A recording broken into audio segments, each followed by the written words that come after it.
you don't have an enormous amount of expertise in whatever you want to do. So maybe you begin by convening people who do, by making connection happen. That in itself is a creative act. So I don't know if you know the legend of Esther Dyson or not.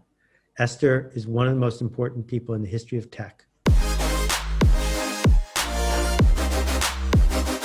Right, so first, I need to put an important aside here with exclamation points on both sides. I have never met someone who woke up in the morning saying, I wish someone would hustle me today. I wish someone would use social pressure and other tactics to hustle me into doing something I don't want to do. I wish someone would use pop-ups and pop-unders and funnels and trick me and all that to get my attention. No, no one says that. So don't do that. Nothing you're working on justifies you doing that. Mm-hmm. Number two is, of course, you don't have an enormous amount of expertise in whatever you want to do. So maybe you begin by convening people who do, by making connection happen. That in itself is a creative act. So I don't know if you know the legend of Esther Dyson or not. Esther is one of the most important people in the history of tech. I met her in 1983. In 1983, Esther Dyson had a newsletter. It was written on blue paper. It was mailed to its subscribers, and it was 8 pages long, single-spaced typed.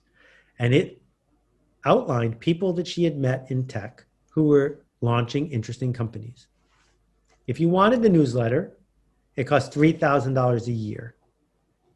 And she and her partner began probably with 50 subscribers. But it was so valuable to these venture capitalists and others that the word spread. You needed to be a subscriber. And at its peak, I think it had 3,000 subscribers. 3,000 people paying $3,000 in 1983 to hear Esther Dyson every 2 weeks talk about who she had met. So now the question is it worth going out of your way to meet Esther Dyson? It took a long time to get a meeting. If you got a meeting, you went to her building. There were 2 elevators, and she was on the 5th floor. And if you took the wrong elevator, it stopped at the 4th floor. So you had to send that elevator down to the basement and then quickly get in the other elevator so you get to the 5th floor. It was a puzzle. Then Esther started a conference, and the only people who were allowed to come to the conference were people who subscribed to the newsletter. And at the conference, she had her favorite people of the year present their companies. Now, if you are one of these entrepreneurs, is it worth it to present at the Release 2.0 conference? If you're one of these investors, is it worth going to the, everyone wins. What did Esther do? She convened. She created connection where there was no connection. Within 5 years, she knew more about the future of tech than anybody because she had spent her time as a convener hearing different points of view and reflecting it back to people in a way that was generous. She hustled no one.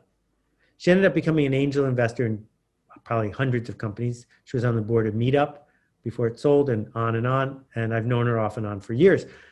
Is Esther a genius? Yes. Was she born a genius? No. Right? Helps that she comes from a family of geniuses, so she was expected to be a genius. If you've heard of the Dyson sphere, it was, I think, her uncle, physicist, invented it. But the point is still, this is open now to everyone to say, there is this genre I want to work in. There is this place where I want to put a stake in the ground that is generous. How will I then go to the next level and the next level and the next level? And any industry you can name that has a successful player in it has a successful player because they got there an inch at a time. Starbucks didn't start with 12,000 stores. It started with 3, and they didn't even sell coffee. They just sold beans. So the process is available. You got to commit to it.